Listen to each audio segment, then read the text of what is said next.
Me llamo Beatriz Fernández de Acosta, o más bien, me llamaba así. Ahora soy simplemente Beatriz Torres, el apellido de mi esposo. Un apellido sin historia, sin linaje, sin propiedades que lo respalden. ¿Y saben qué? Es el apellido más valioso que he llevado en toda mi vida. Tengo 68 años. Vivo en una casa pequeña de 2 habitaciones en un barrio de clase trabajadora. Mi esposo es jubilado de una fábrica textil. Nuestros muebles son de los más sencillos. No tenemos auto. Tomamos el autobús para ir a todos lados. Mi ropa viene de tiendas de segunda mano o la coso yo misma. Y soy inmensamente feliz. Pero no siempre fue así. Para contarles cómo llegué aquí, tengo que llevarlos 48 años atrás, a una vida que parece sacada de una telenovela. Porque créanme, lo era. Nací en 1957 en el seno de una de las familias más adineradas de Monterrey. Los Fernández Villarreal éramos lo que se conoce como familias de abolengo. Mi abuelo paterno había hecho fortuna en la industria cervecera en los años 20. Mi abuelo materno tenía tierras, muchas tierras en Nuevo León y Coahuila. Crecí en una mansión de 3 pisos en San Pedro Garza García, el distrito más exclusivo de Monterrey. Teníamos sirvientas, jardineros, choferes. Mi padre era dueño de varias empresas. Mi madre dedicaba su tiempo a organizar eventos de caridad y mantener nuestra posición social. Fui educada en el colegio más prestigioso de la ciudad, un internado para señoritas donde nos enseñaban francés, piano, etiqueta y todo lo necesario para convertirnos en esposas apropiadas para hombres de nuestra clase social. Mi vida estaba planeada desde que nací. Me casaría con un hombre de buena familia. Ya habían varias opciones identificadas. Tendría hijos, mantendría la posición social, heredaría parte de la fortuna familiar y viviría una vida cómoda y respetable hasta mi muerte. Y yo aceptaba ese destino sin cuestionarlo. Así era simplemente cómo funcionaba nuestro mundo. Hasta que conocí a Javier. Tenía 20 años. Era 1977. Mis padres habían decidido remodelar uno de los salones de la mansión y contrataron a una empresa de construcción para el trabajo. Javier era uno de los carpinteros. Tenía 24 años. La primera vez que lo vi, estaba trabajando en el jardín delantero, midiendo madera bajo el sol de agosto. Llevaba una camiseta blanca manchada de aserrín, jeans desgastados y botas de trabajo. El sudor le corría por la frente mientras trabajaba, y algo en mi corazón se detuvo. No era solo que fuera apuesto, aunque lo era, alto, moreno, con esos ojos oscuros que parecían ver directo al alma. Era algo más. Era la forma en que trabajaba con sus manos, con precisión y orgullo, la forma en que sonreía a sus compañeros, la humildad y dignidad con la que llevaba su condición. Durante semanas busqué excusas para pasar por donde él trabajaba.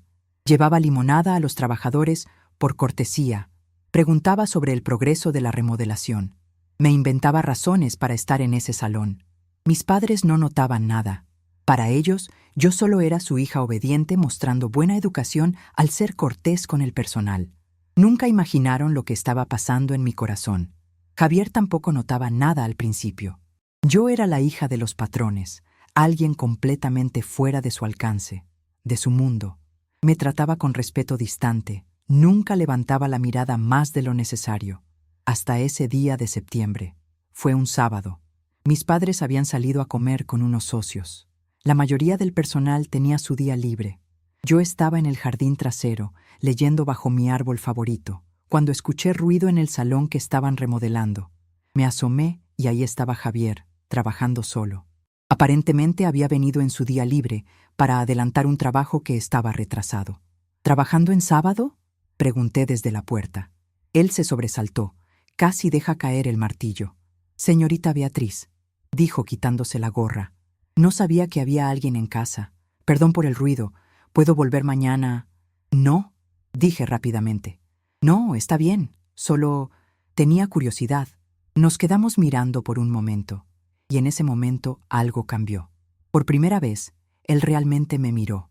No como la hija del patrón, sino como a una mujer.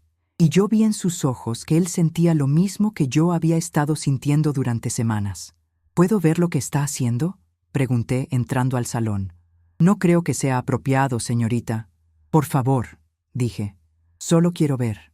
Javier dudó, pero finalmente asintió. Durante la siguiente hora, me mostró su trabajo, cómo estaba restaurando los paneles de madera, las técnicas que usaba, la paciencia que requería. Hablaba de su oficio con pasión, con amor. La madera tiene memoria, me dijo, pasando la mano sobre un panel antiguo. Si la tratas con respeto, te cuenta su historia. Este panel tiene más de 80 años. Mire estas marcas, estas vetas. Cada una tiene una razón de ser. Yo lo escuchaba fascinada. Nunca nadie me había hablado así, con esa pasión genuina por su trabajo. Los hombres de mi círculo social hablaban de negocios, de dinero, de inversiones, pero nadie hablaba de su trabajo con amor. ¿Por qué se hizo carpintero?, pregunté. Javier sonrió, con esa sonrisa que me derretía. Mi abuelo era carpintero. Me enseñó desde niño. Decía que trabajar con las manos, crear algo hermoso de un simple pedazo de madera, era la forma más honesta de vivir. No soy rico, señorita Beatriz, pero sé que mi trabajo vale. Sé que dejo algo bueno en el mundo. En ese momento me enamoré, completamente, irrevocablemente, para siempre. Los siguientes 2 meses fueron una mezcla de emoción y terror. Javier y yo comenzamos a encontrarnos en secreto. Al principio solo conversaciones. Él me contaba de su familia, de su barrio, de sus sueños. Yo le contaba de mi vida, de lo vacía que me sentía a pesar de tener todo, de cómo nunca había conocido lo que era la libertad real. Nuestros mundos eran tan diferentes que podríamos haber sido de planetas distintos. Él vivía en una colonia popular con su madre viuda y 2 hermanos menores. Trabajaba desde los 14 años para ayudar a su familia. Nunca había terminado la preparatoria porque necesitaba trabajar. Pero cuando estábamos juntos, esas diferencias desaparecían. Él me hacía reír como nadie. Me escuchaba realmente, no solo esperaba su turno para hablar. Me trataba como a un ser humano, no como a una muñeca de porcelana que había que proteger y adornar. Y yo descubrí que podía ser yo misma con él. No la perfecta señorita Fernández, sino Beatriz. La Beatriz que tenía opiniones, sueños, dudas. La Beatriz que existía debajo de todas las capas de etiqueta y expectativas sociales. Nuestro primer beso fue en noviembre, escondidos en el jardín trasero una noche que mis padres habían salido a una cena. Fue el beso más hermoso, más puro, más real de mi vida. Esto está mal, dijo Javier después, sosteniéndome a distancia. Tú eres de otro mundo, Beatriz. Yo no tengo nada que ofrecerte, nada que se compare con lo que ya tienes. Me ofreces algo que nunca he tenido, respondí. Me ofreces amor verdadero. Me ofreces la posibilidad de elegir mi propia vida. Tu familia nunca lo aceptará, dijo, y el dolor en su voz era real. Nunca permitirán que su hija esté con alguien como yo. Entonces huiremos, dije, sorprendiéndome a mí misma con mi valentía. Nos iremos lejos, donde nadie nos conozca, y construiremos nuestra propia vida. Javier me miró como si hubiera dicho una locura, y tal vez lo era. Pero por primera vez en mi vida estaba tomando una decisión propia, no siguiendo el guión que otros habían escrito para mí. Durante las siguientes semanas planeamos en secreto. Javier tenía un primo en Guadalajara que podía ayudarlo a conseguir trabajo allá. Yo empecé a guardar dinero en secreto, aunque en realidad no tenía mucho. Mi familia me daba una mesada, pero todo lo demás lo manejaban ellos. Íbamos a huir el 15 de diciembre, antes de las fiestas navideñas, cuando la vigilancia en la casa se intensificaba. Javier vendería sus pocas herramientas para juntar dinero para los boletos de autobús. Yo empaquetaría solo lo esencial en una maleta pequeña. Estaba aterrada, pero también más viva de lo que había estado nunca. Entonces, una semana antes de la fecha planeada, mi madre entró a mi habitación sin tocar. Tu padre y yo tenemos una noticia maravillosa, dijo sonriendo. Roberto Maldonado ha pedido formalmente tu mano. Sentí que el piso se abría bajo mis pies. Roberto Maldonado, hijo de una familia textilera importante, 32 años. Serio, aburrido, arrogante, el pretendiente ideal según los estándares de mis padres. Pero yo no lo conozco bien. Tartamudeé. Tonterías, dijo mi madre. Han coincidido en varias reuniones sociales. Es un hombre respetable, de buena familia, con excelentes prospectos. Tu padre ya aceptó. La boda será en junio. ¿Junio? exclamé. Pero es en 6 meses. Tiempo suficiente para planear una boda apropiada, dijo mi madre sin detectar mi pánico. Empezaremos a ver vestidos la próxima semana. Oh, Beatriz, estamos tan orgullosos. Harás un matrimonio excelente. Y salió sin darme oportunidad de protestar, de negarme, de decir que mi corazón pertenecía a otro. Esa noche me escabullí al jardín donde Javier y yo siempre nos encontrábamos. Él ya estaba ahí, esperándome. Nos tenemos que ir ahora, le dije llorando. No podemos esperar hasta el 15. Tenemos que irnos esta misma semana. Le conté sobre Roberto, sobre la boda arreglada, sobre cómo mi familia había decidido mi futuro sin consultarme. Javier me abrazó mientras yo lloraba. «Está bien», dijo. «Nos iremos pasado mañana. El jueves en la madrugada. Conseguiré los boletos mañana mismo». «¿Estás seguro?», pregunté. «Una vez que hagamos esto, no hay vuelta atrás. Mi familia me desheredará. Me borrarán de su vida. Perderé todo». Javier tomó mi rostro entre sus manos callosas de carpintero. «¿Qué es todo, Beatriz? El dinero, la mansión, el apellido. Yo no puedo darte esas cosas, pero puedo darte amor verdadero. Puedo darte una vida donde seas libre para ser quien realmente eres. Puedo darte respeto, lealtad, una familia construida sobre el amor y no sobre las apariencias. Eso es más que suficiente», dije. «Es todo lo que quiero». Entonces te pregunto, Beatriz Fernández Villarreal, de la familia más respetada de Monterrey, ¿dejarías todo ese mundo por mí? ¿Por un futuro incierto con un carpintero que apenas puede ofrecerte un cuarto rentado? No dudé ni un segundo. Sí, 1000 veces sí. Los siguientes 2 días fueron una agonía de anticipación y miedo. Empaqué una maleta pequeña con lo esencial: ropa sencilla, algunas fotografías, documentos importantes. Dejé todos los vestidos elegantes, las joyas, los zapatos caros. Esas cosas pertenecían a la Beatriz que estaba dejando atrás. Escribí una carta para mis padres. La reescribí 10 veces. ¿Cómo explicarles que su hija perfecta estaba eligiendo el amor sobre el deber? ¿Cómo hacerles entender que prefería la pobreza con amor que la riqueza sin él? La carta final decía simplemente: «Queridos papá y mamá, cuando lean esto, ya me habré ido. Sé que no entenderán mi decisión, que la verán como una traición, como un capricho, pero les juro que es la decisión más seria y más pensada de mi vida. Me voy con el hombre que amo. No es de nuestra clase social, no tiene dinero ni apellido importante, pero me ama de una manera que nunca pensé que fuera posible. Y yo lo amo con cada fibra de mi ser. Sé que esto significa que perderé mi lugar en esta familia. Sé que me desheredarán, que mi nombre será borrado de los registros familiares. Lo acepto. Es el precio de mi libertad, de mi felicidad, de mi derecho a elegir mi propia vida. No les pido que entiendan, solo les pido que sepan que los amo, que agradezco todo lo que hicieron por mí. Pero necesito vivir mi propia vida, no la vida que ustedes planearon para mí. Con amor y pesar, Beatriz».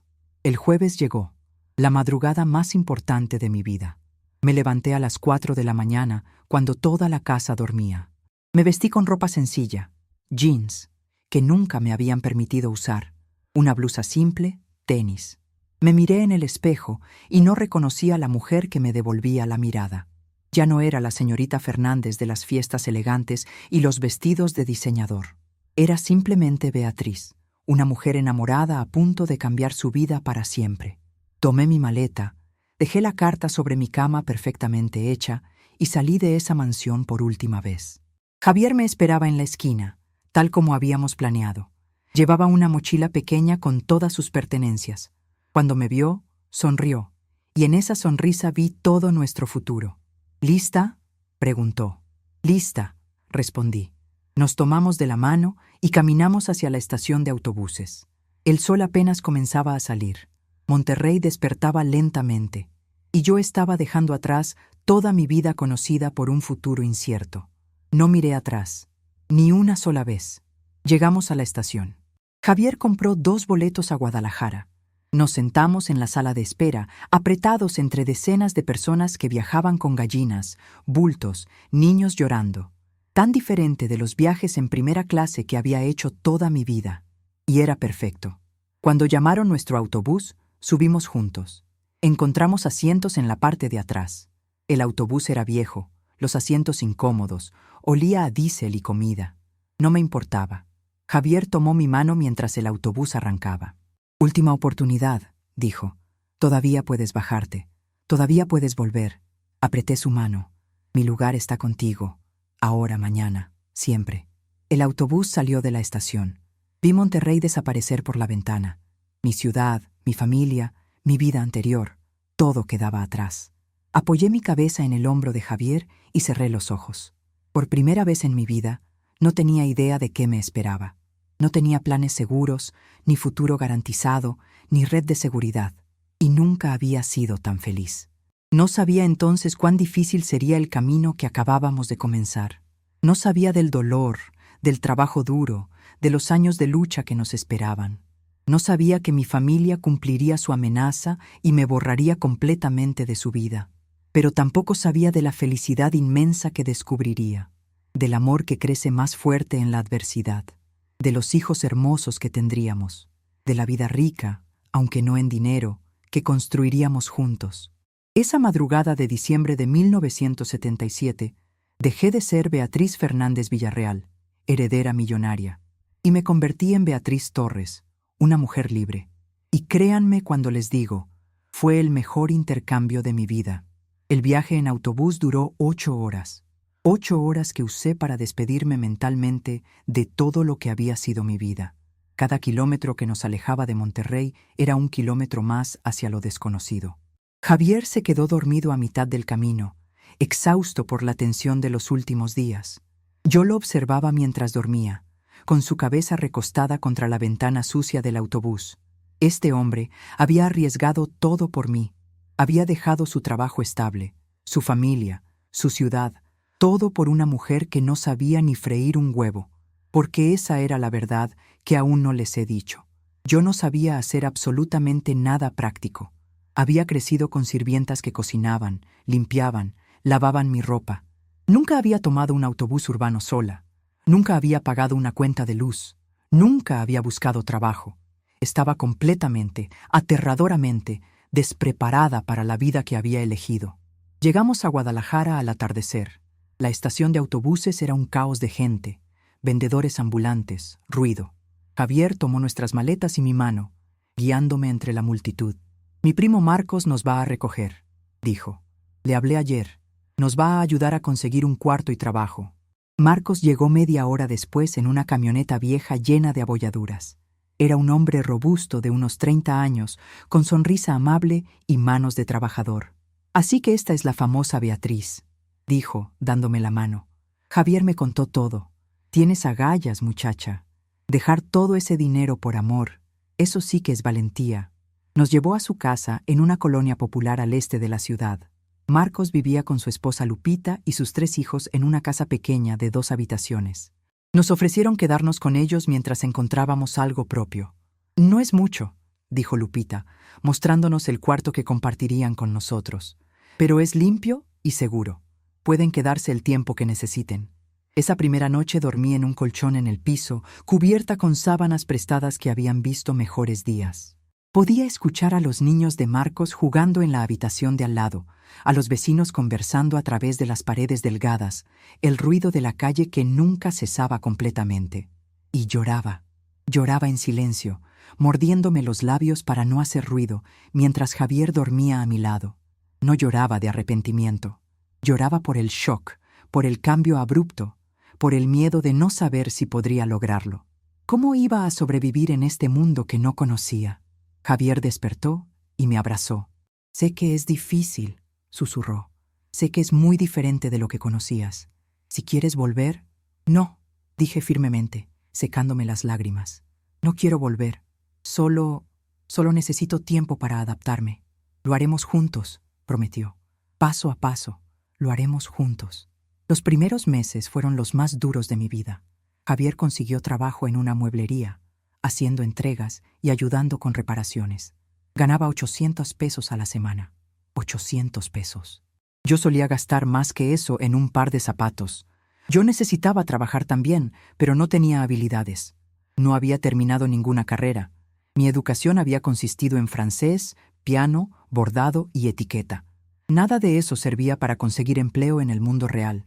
Lupita, la esposa de Marcos, fue mi salvadora. «Mira, muchacha», me dijo un día, «sé que no sabes hacer muchas cosas prácticas, pero tienes manos y voluntad. Eso es lo que importa. Te voy a enseñar». Y me enseñó. Con paciencia infinita, me enseñó a cocinar comidas sencillas y baratas, a lavar ropa a mano porque no teníamos lavadora, a limpiar pisos, ventanas, baños, a hacer rendir un peso como si fueran 10. Mis manos, que solo habían conocido cremas caras y manicuras semanales, se llenaron de callos y cortadas. Mi espalda dolía por agacharme a lavar ropa en una tina. Mis rodillas sufrían por fregar pisos, pero aprendí. Después de 2 meses, Lupita me ayudó a conseguir mi primer trabajo, limpiando casas. 5 casas a la semana, 150 pesos por casa, 750 pesos semanales. ¿Se imaginan? Beatriz Fernández Villarreal, que había crecido en una mansión con sirvientas, ahora era ella misma una sirvienta. Mi primer día de trabajo fue humillante. La señora de la casa me trataba con desdén, corrigiéndome constantemente, señalando cada rincón que no había limpiado perfectamente. Me habló como nunca nadie me había hablado en mi vida. Volví a casa de Marcos llorando, con las manos rojas e hinchadas, el orgullo destrozado. «No puedo hacerlo», le dije a Javier. No sé cómo hacer esto». Javier me tomó las manos lastimadas y las besó con ternura. «Eres la mujer más valiente que conozco», dijo. «Dejaste una vida de lujo por amor. Trabajas sin quejarte en cosas que nunca imaginaste hacer. Aprendes cada día. Beatriz, tú puedes hacer esto. Y no estás sola. Nunca estarás sola». Sus palabras me dieron fuerzas. Seguí trabajando. 5 casas por semana se convirtieron en 7, luego en 10. Mejoré mis habilidades. Aprendí a ser eficiente, rápida, meticulosa. Las señoras comenzaron a recomendarme con sus amigas. Javier y yo juntábamos cada peso. Después de 4 meses viviendo con Marcos y Lupita, finalmente pudimos rentar nuestro propio cuarto. Un cuarto pequeño en una vecindad, con baño compartido y una cocineta eléctrica. Pero era nuestro. Dormíamos en un colchón en el piso. Teníamos 2 ollas, 4 platos, 2 vasos. Nuestra ropa cabía en una maleta. No teníamos televisión, ni radio, ni nada que no fuera absolutamente esencial. Y éramos felices, increíblemente, genuinamente felices. En las noches, después del trabajo, cocinábamos juntos en esa cocineta diminuta. Frijoles, arroz, lo que pudiéramos comprar barato en el mercado. Comíamos sentados en el colchón, platicando de nuestro día, riendo de mis torpezas en la cocina o de alguna anécdota del trabajo de Javier. Los domingos eran nuestro día sagrado. No trabajábamos. Caminábamos por el centro de Guadalajara, tomados de la mano, mirando aparadores que no podíamos pagar, comiendo elotes de un vendedor ambulante, soñando con el futuro. «Algún día», decía Javier, «voy a tener mi propio taller de carpintería. Voy a hacer muebles hermosos, únicos. Y tú no tendrás que limpiar casas ajenas nunca más. Y tendremos hijos», agregaba yo, 2 o 3. «Los criaremos con amor, con valores reales, no con el vacío que yo tuve a pesar de toda la riqueza». Nos besábamos bajo los laureles de la plaza, sin importarnos quién nos viera. Éramos pobres pero libres. Éramos felices. 6 meses después de llegar a Guadalajara, descubrí que estaba embarazada. Lloré cuando vi la prueba positiva. Lloré de alegría y de terror. ¿Cómo íbamos a mantener a un bebé cuando apenas podíamos mantenernos nosotros? Javier me abrazó cuando se lo dije, con lágrimas en los ojos. «Vamos a estar bien», dijo. «Voy a trabajar doble turno si es necesario. Nuestro hijo tendrá todo lo que necesita. Tal vez no tendrá lujos, pero tendrá amor. Tendrá padres que se aman y que lo aman. Eso vale más que todo el dinero del mundo». Y así fue como me convertí en madre a los 21 años, en un hospital público de Guadalajara, con Javier sosteniendo mi mano durante todo el trabajo de parto. Nuestra hija nació un miércoles de octubre de 1978. La llamamos Ana Torres. Un nombre sencillo, sin apellidos compuestos ni pretensiones. Cuando la sostuve por primera vez, con su carita arrugada y sus ojitos cerrados, supe con absoluta certeza que había tomado la decisión correcta. Esta niña, nacida del amor verdadero, valía más que todas las herencias y mansiones del mundo. Pero ser madre siendo pobre era más difícil de lo que había imaginado. No podía trabajar durante los primeros meses. Javier trabajaba turnos dobles en la mueblería. Llegaba a casa exhausto, y aún así me ayudaba con el bebé por las noches para que yo pudiera dormir aunque fuera un poco. Vivíamos con lo mínimo. Yo amamantaba porque no teníamos dinero para fórmula. Los pañales desechables eran un lujo imposible, así que usábamos pañales de tela que yo lavaba a mano docenas de veces al día. La ropita de Ana era toda regalada o comprada en mercados de segunda mano. Había momentos difíciles, momentos en que Ana lloraba de hambre, y yo no tenía suficiente leche porque yo misma no comía bien. Momentos en que se enfermaba y no teníamos dinero para el doctor privado, así que esperábamos horas en la clínica del Seguro Social. Momentos en que yo lloraba de frustración y cansancio, pero nunca, ni una sola vez me arrepentí. Entonces, cuando Ana tenía 4 meses, recibí la noticia que había estado esperando y temiendo al mismo tiempo. Mi hermana menor, Patricia, me encontró. No sé cómo consiguió mi dirección. Llegó un sábado por la tarde, tocó a la puerta de nuestro cuartito, y cuando abrí, ahí estaba, impecablemente vestida, maquillada, con joyas que probablemente costaban más que todo lo que Javier y yo teníamos en nuestro cuarto. Nos miramos en silencio por un momento eterno. «Beatriz», dijo finalmente, con voz temblorosa. «Patricia», respondí. ¿Puedo pasar?» La dejé entrar. Vi cómo miraba nuestro cuarto, el colchón en el piso, la cocineta, la ropa colgando en cuerdas, el bebé durmiendo en una cuna improvisada hecha con una caja. Las lágrimas comenzaron a correr por sus mejillas. «Dios mío, Beatriz, esto es horrible. Es mi hogar», dije defensivamente. «Es humilde, pero es mío. ¿Cómo has podido...?» Patricia no terminó la frase, pero la pregunta estaba clara. «¿Cómo has podido caer tan bajo?» «Siéntate», le dije señalando una de nuestras 2 sillas. «Cuéntame por qué estás aquí». Patricia se sentó, cuidándose de no tocar nada. Se veía completamente fuera de lugar en nuestro mundo.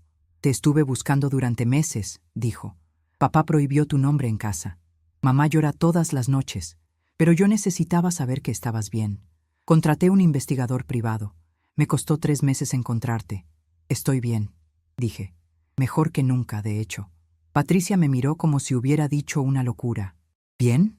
¿Llamas a esto estar bien? Beatriz, vives en la pobreza. Trabajas limpiando casas. Tu esposo es un carpintero que apenas gana para comer. Tienes un bebé en una caja. ¿Cómo puedes decir que estás bien?» «Porque soy feliz», respondí simplemente. «Por primera vez en mi vida, soy genuinamente feliz». «Estás loca», dijo Patricia. «Has perdido la cabeza. Dejaste millones, una vida cómoda, un futuro asegurado, por esto». Se levantó, caminando por el cuarto pequeño. «Mamá está enferma, Beatriz. El disgusto la tiene destrozada. Papá está furioso, pero también dolido. Tuvieron que cancelar tu compromiso con Roberto Maldonado. Fue un escándalo social enorme. Lo siento por mamá», dije sinceramente. «Pero no me disculpo por mi decisión». Patricia se detuvo frente a mí. «Hay una forma de arreglar esto», dijo. «Papá me envió con una propuesta. Si regresas, si dejas a tu esposo, si pides perdón y aceptas casarte con alguien apropiado, te recibirán de vuelta. Habrá un periodo de rehabilitación, por supuesto, un tiempo fuera de la vista pública mientras todo se calma, pero eventualmente volverás a ser parte de la familia. Recuperarás tu herencia. Tu hija será educada apropiadamente como una Fernández». Me quedé mirando a mi hermana, procesando lo que acababa de decir. «¿Me estás pidiendo que abandone a mi esposo? ¿Que abandone mi matrimonio, mi vida, todo lo que he construido? Te estoy ofreciendo una salida», dijo Patricia. «Una oportunidad de recuperar todo lo que perdiste. Mírate, Beatriz. Mira en lo que te has convertido. Tus manos están callosas, tu piel se ve cansada. Vistes ropa de segunda mano. No eras así. Esta no eres tú. Tienes razón», dije, y vi esperanza en los ojos de Patricia. Esa niña mimada y vacía que era yo ya no existe. Ahora soy una mujer real, con manos que saben trabajar, con un corazón que conoce el amor verdadero, con una vida que elegí yo misma. Beatriz, dile a papá que agradezco su oferta, dije firmemente, pero la respuesta es no. Nunca voy a dejar a Javier. Nunca voy a regresar a esa jaula dorada. Esta pobreza que tanto desprecias es más rica que toda la fortuna de los Fernández, porque es mía, porque la elegí, porque la vivo con amor. Patricia comenzó a llorar. Te van a borrar completamente, dijo entre sollozos. Papá va a cambiar su testamento. Ya lo hizo. No vas a heredar nada, ni un peso, como si nunca hubieras existido. Que así sea, dije, sintiendo dolor pero también liberación.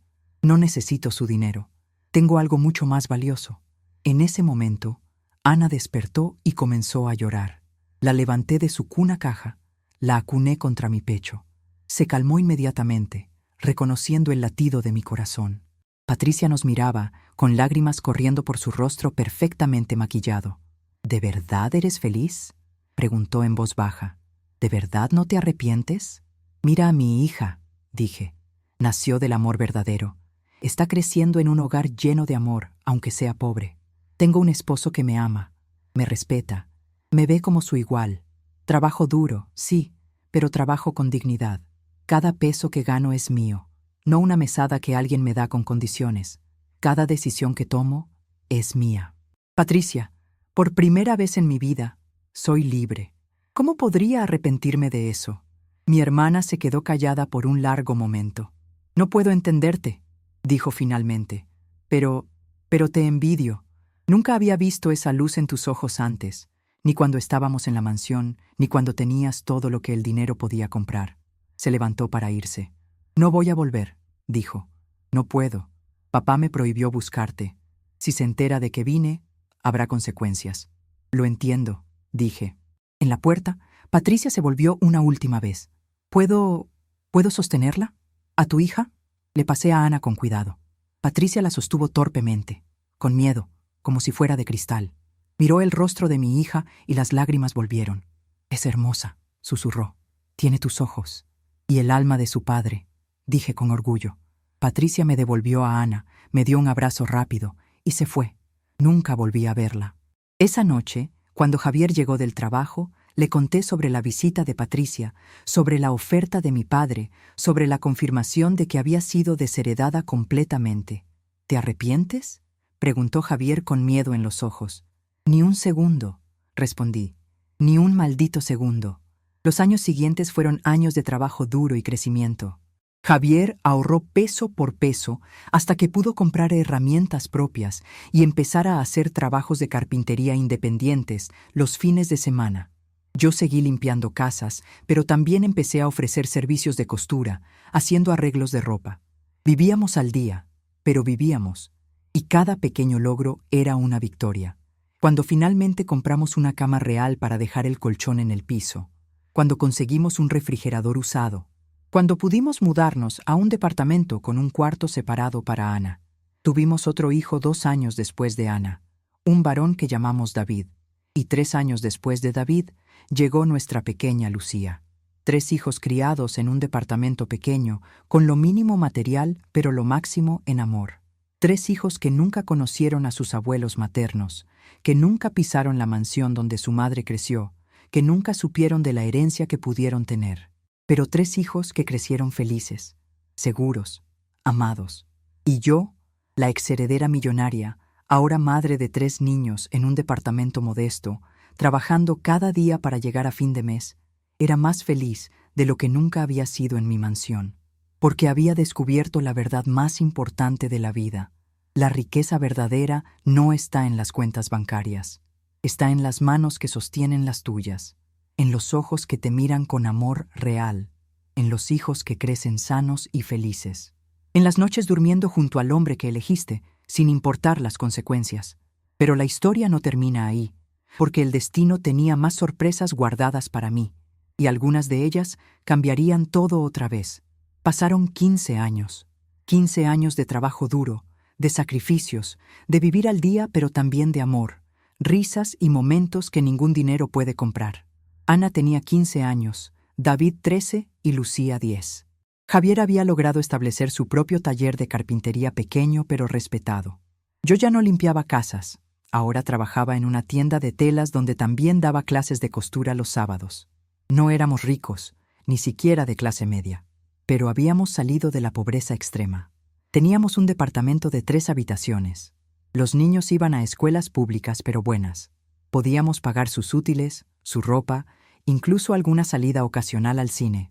Éramos, en todos los sentidos que importaban, una familia feliz. Entonces llegó la noticia que cambiaría todo nuevamente. Era un martes de marzo de 1993. Sonó el teléfono y contesté sin pensar. ¿Beatriz Torres?, preguntó una voz de mujer que no reconocí. Sí, soy yo. Habla el Lic. Ramírez, del despacho de abogados Martínez y Asociados en Monterrey. Llamo para informarle que su padre, el señor Ernesto Fernández Villarreal, falleció hace 3 días de un infarto. El mundo se detuvo. Mi padre. El hombre que me había desheredado, que había borrado mi nombre de los registros familiares, que me había ofrecido una salida solo si abandonaba a mi esposo, había muerto. Entiendo, dije con voz neutral a pesar del torbellino de emociones. Gracias por informarme. Hay algo más, continuó el abogado. Necesitamos que venga a Monterrey para la lectura del testamento. Su presencia es requerida. Pero yo fui desheredada hace 15 años. Hubo cambios recientes en el testamento, dijo el abogado. Cambios importantes. Por favor, es crucial que esté presente el viernes a las 10 de la mañana en nuestras oficinas. Colgué el teléfono temblando. Javier llegó del taller y me encontró sentada en la sala, inmóvil. ¿Qué pasó?, preguntó alarmado. Mi padre murió, dije, y quieren que vaya a la lectura del testamento. Los siguientes días fueron un torbellino. Javier insistió en acompañarme a Monterrey. Dejamos a los niños con Lupita y Marcos, quienes se habían convertido en nuestra familia elegida durante todos estos años. El viaje en autobús a Monterrey me trajo recuerdos intensos. La última vez que había hecho ese viaje había sido en la dirección contraria, huyendo hacia Guadalajara con Javier, dejando todo atrás. Ahora regresaba, no como la heredera pródiga, sino como Beatriz Torres, esposa de un carpintero, madre de 3, trabajadora de una tienda de telas. Las oficinas del abogado estaban en el centro de Monterrey, en un edificio elegante que me recordó el mundo que había dejado. Subimos al piso 12, Javier apretando mi mano todo el camino. En la sala de conferencias estaba toda mi familia. Bueno, lo que quedaba de ella. Mi madre, ahora de 67 años, se veía mucho más vieja de lo que recordaba. El cabello completamente blanco, el rostro surcado por arrugas profundas. Cuando me vio entrar, su rostro se contrajo en una mezcla de dolor y algo que podría haber sido alivio. Mi hermana Patricia estaba ahí, junto a su esposo y 2 hijos adolescentes. Me miró con esos mismos ojos llenos de lágrimas que había visto 15 años atrás en mi cuartito de Guadalajara. Mi hermano mayor, Eduardo, estaba con su esposa. Me miró con frialdad, evaluándome de pies a cabeza. Yo llevaba mi mejor vestido, uno que había cosido yo misma, pero aún así sabía que se notaba la diferencia de clases. El abogado, un hombre mayor de traje impecable, nos pidió que nos sentáramos. Gracias por venir, comenzó. Sé que esta es una situación delicada para la familia. Procederé a leer el testamento del señor Ernesto Fernández Villarreal, modificado por última vez hace 2 meses. 2 meses. Mi padre había cambiado su testamento apenas 2 meses antes de morir. El abogado comenzó a leer. La mayor parte del patrimonio, las empresas, las propiedades principales, las cuentas bancarias, se dividían entre Eduardo y Patricia, como era de esperarse. Pero entonces llegó a una sección que hizo que todos se enderezaran en sus asientos. Y a mi hija Beatriz, quien dejó la familia hace 15 años, leyó el abogado. Le dejo la casa de Cumbres, totalmente pagada y sin gravámenes, junto con un fondo fiduciario de 3 millones de pesos, bajo las siguientes condiciones: que nunca la venda ni la use para beneficio propio, sino que la mantenga como patrimonio familiar para sus hijos y sus descendientes. Además, le dejo esta carta que solo ella puede leer. El silencio en la sala era absoluto. ¡3 millones! Explotó Eduardo. ¿Le está dejando 3 millones a ella? ¿A la que nos abandonó, que nos avergonzó, que eligió la pobreza sobre la familia? Son los términos del testamento, dijo el abogado con calma, completamente legales y vinculantes. Me tendió un sobre cerrado. Con manos temblorosas lo abrí. La letra de mi padre, ya temblorosa por la edad. Querida Beatriz, si estás leyendo esto, significa que finalmente tuve el valor de hacer lo que debía haber hecho hace 15 años. Pedirte perdón. Fui un tonto, hija mía. Un tonto arrogante que valoró el dinero y la posición social por encima de tu felicidad, que creyó que podía comprar y vender vidas humanas como si fueran mercancía, que te desheredó, te borró, te trató como si hubieras muerto, todo porque elegiste el amor sobre la fortuna. Durante estos 15 años te he seguido en secreto. Contraté investigadores que me informaban de tu vida. Sé que trabajaste limpiando casas. Sé que viviste en la pobreza. Sé que luchaste cada día para sacar adelante a tu familia. También sé que criaste 3 hijos hermosos, que tu matrimonio con Javier es sólido, amoroso, real, que a pesar de no tener nada material, construiste una familia más fuerte que la que yo construí con millones. Hace un año fui a Guadalajara. No te busqué, no me atreví, pero te vi de lejos. Salías de tu trabajo en la tienda de telas, riéndote con una compañera. Luego recogiste a tu hija menor de la escuela. La abrazaste con tal amor, tal genuina alegría, que me rompió el corazón. Porque me di cuenta de algo. Tú ganaste, Beatriz. Yo te quité el dinero, la herencia, la posición social. Pero tú ganaste algo que yo nunca tuve. Felicidad verdadera. No puedo devolverte los 15 años que perdimos. No puedo borrar el dolor que te causé. Pero puedo hacer esto. Dejarte algo no para ti, sino para tus hijos. Para que tengan oportunidades. Para que estudien si quieren. Para que no tengan que luchar tan duro como tú luchaste. La casa de Cumbres está a nombre tuyo. El fondo fiduciario está protegido. Nadie puede quitártelo. Úsalo sabiamente, como sé que lo harás. Y por favor, si puedes encontrar en tu corazón, aunque sea una pizca de perdón para este viejo tonto, solo sabe que morí arrepentido. Morí sabiendo que la única hija que realmente entendió lo que significa vivir fuiste tú. Perdóname, si puedes. Tu padre, que finalmente entendió demasiado tarde. Las lágrimas corrían por mi rostro mientras leía. Javier leía sobre mi hombro, sus propias mejillas húmedas. ¿Qué dice?, exigió Eduardo. Esa carta es privada, pero tenemos derecho a saber. Dice, interrumpí con voz firme, que papá finalmente entendió lo que ustedes nunca entenderán, que el amor vale más que el dinero, que la familia se construye con respeto y libertad, no con control y herencias. Me levanté, guardando la carta en mi bolso. El testamento es claro, dije. Acepto la herencia, no por mí, sino por mis hijos. La casa será para ellos. El dinero será para su educación, para darles opciones que yo no tuve. ¿Vas a regresar entonces?, preguntó mi madre, hablando por primera vez, su voz quebrada. ¿Vas a volver a Monterrey? ¿A la familia? Miré a esta mujer que me había dado la vida, pero que nunca me había dado libertad. No, mamá, dije suavemente. Mi hogar está en Guadalajara. Mi familia es Javier y nuestros hijos. Ustedes son mi sangre, pero ellos son mi corazón. Vendré a visitarte si me lo permites, si estás dispuesta a conocer a tus nietos, pero nunca viviré aquí otra vez. Patricia se levantó y caminó hacia mí. Sin decir palabra, me abrazó. Las dos lloramos juntas por todo el tiempo perdido, por todas las conversaciones que nunca tuvimos, por las hermanas que pudimos haber sido. Te admiro, susurró en mi oído. Siempre te he admirado. Tuviste el valor que yo nunca tuve de vivir tu propia vida. Eduardo nos miró con disgusto y salió de la sala. Su esposa lo siguió. Algunos miembros de la familia nunca perdonan la valentía de otros. Pero Patricia se quedó, y mi madre, con pasos lentos y temblorosos, caminó hacia mí. ¿Puedo conocerlos?, preguntó. ¿A tus hijos? ¿A mis nietos? Por supuesto, mamá, dije. Siempre pudiste. La puerta de mi casa nunca estuvo cerrada. Fue la tuya la que se cerró. Regresamos a Guadalajara con el testamento firmado, los documentos de la casa y el acceso al fondo fiduciario. En el autobús de vuelta, Javier y yo hablamos en silencio sobre lo que significaba todo esto. ¿Qué vamos a hacer con la casa?, preguntó. Exactamente lo que papá pidió, respondí. La conservaremos para los niños. Cuando crezcan, cuando tengan sus propias familias, tendrán un lugar al cual ir, un patrimonio real, no comprado con traición, sino recibido con amor. ¿Y el dinero? Educación, dije sin dudar.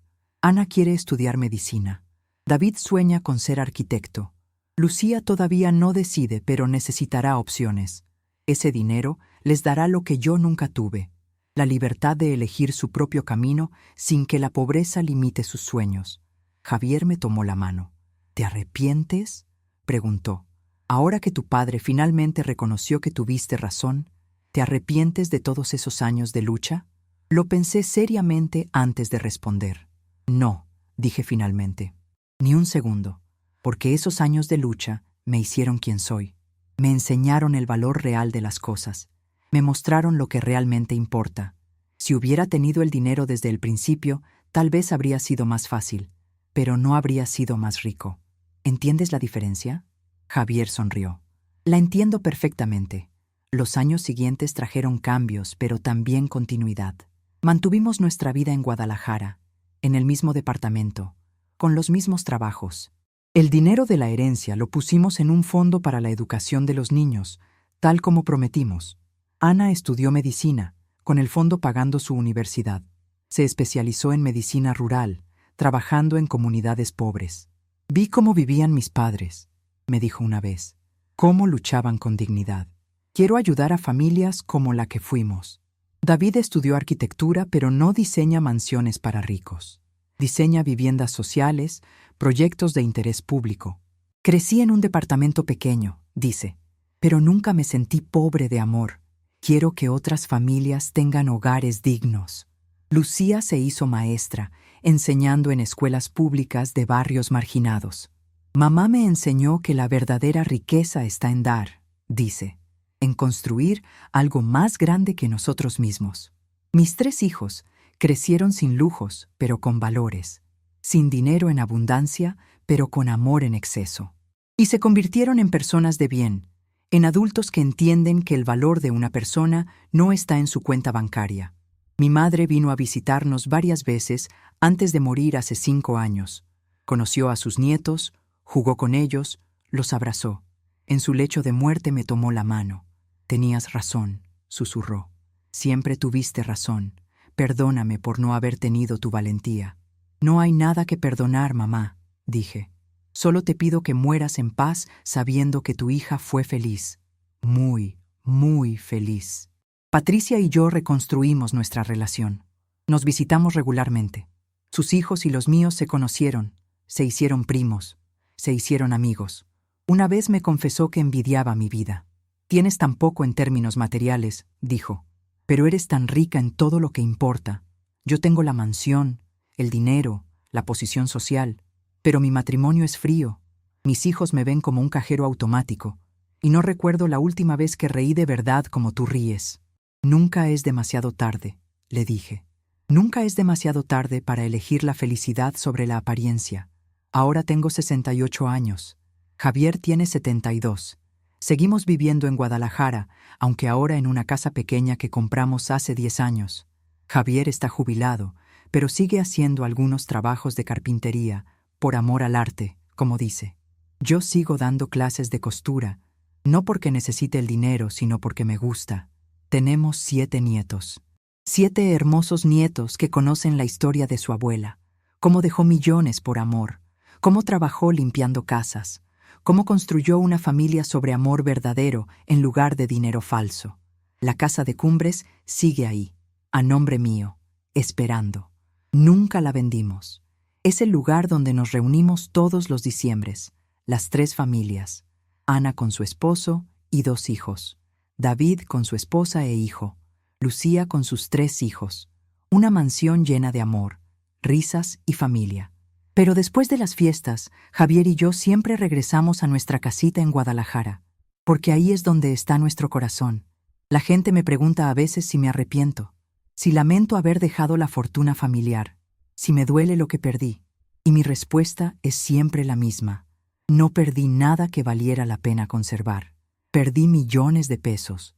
Gané un amor verdadero. Perdí una mansión. Gané un hogar lleno de felicidad. Perdí un apellido prestigioso. Gané una familia construida sobre respeto y amor. Perdí la posición social. Gané la libertad de ser yo misma. Perdí la herencia garantizada. Gané el orgullo de construir mi propia vida. ¿Cómo podría arrepentirme de eso?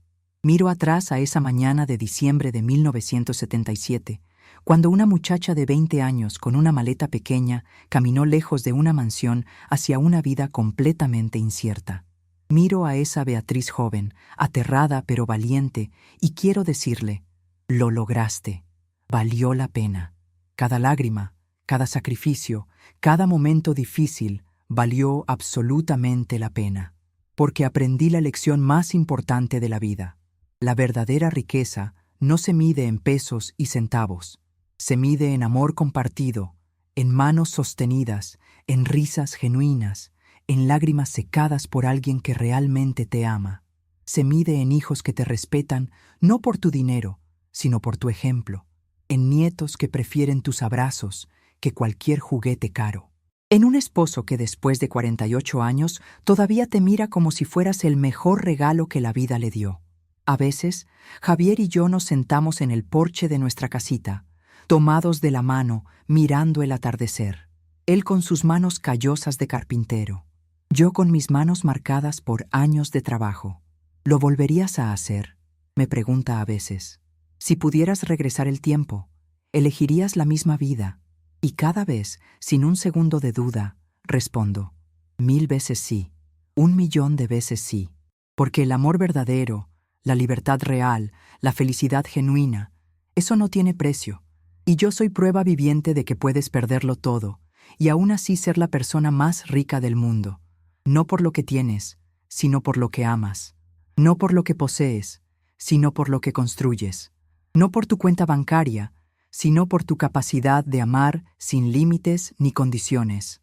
Perdí todo por amor, y no me arrepiento de nada, absolutamente nada. Gracias, de verdad gracias, por escuchar mi historia. Sé que es larga, sé que tiene momentos duros, pero necesitaba compartirla porque sé que hay personas ahí afuera enfrentando decisiones similares. Tal vez estás en una relación que tu familia no aprueba. Tal vez estás considerando dejar la seguridad por seguir tu corazón. Tal vez te están presionando para elegir el dinero sobre el amor. Y quiero decirte esto. Solo tú puedes tomar esa decisión. Solo tú sabes qué es lo correcto para tu vida. Pero si decides seguir tu corazón, si decides elegir el amor verdadero sobre la comodidad falsa, quiero que sepas esto. No será fácil. Habrá momentos duros, momentos en que dudarás, momentos en que llorarás. Pero si es amor verdadero, si es la vida que realmente quieres vivir, entonces valdrá la pena cada sacrificio. Porque al final de tus días no recordarás cuánto dinero tuviste en el banco. Recordarás a quién amaste y quién te amó. Recordarás las risas, los abrazos, los momentos de conexión genuina.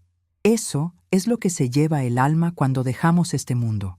Si mi historia te tocó el corazón, te pido 3 cosas. Primero, suscríbete a este canal. Presiona ese botón rojo y activa la campanita. Tengo más historias que contar, más verdades que compartir. Historias de mujeres valientes que eligieron vivir auténticamente a pesar del costo. Segundo, dale like a este video y compártelo. Porque tal vez alguien en tu vida necesita escuchar que el amor verdadero vale más que cualquier fortuna, que la felicidad real no se compra, que la valentía de seguir tu corazón es la valentía más importante de todas. Tercero, cuéntame tu historia en los comentarios. ¿Has tenido que elegir entre el amor y la seguridad? ¿Dejaste algo importante por seguir tu corazón? ¿O te arrepientes de no haberlo hecho? Leo todos los comentarios y respondo con el corazón. Tu historia importa, tu voz importa.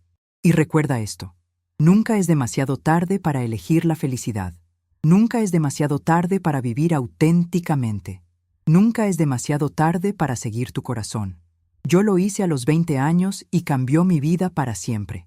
Tú puedes hacerlo a cualquier edad. Porque una vida vivida con amor verdadero, aunque sea en la pobreza, es infinitamente más rica que una vida de lujo sin amor. Gracias por estar aquí. Gracias por escuchar. Gracias por permitirme compartir mi verdad. Nos vemos en la próxima historia. Con todo mi amor y respeto, Beatriz PD. Si esta historia te hizo llorar, no estás solo. Yo también lloro cada vez que la recuerdo. Son lágrimas de gratitud, de paz, de una vida bien vivida sin arrepentimientos.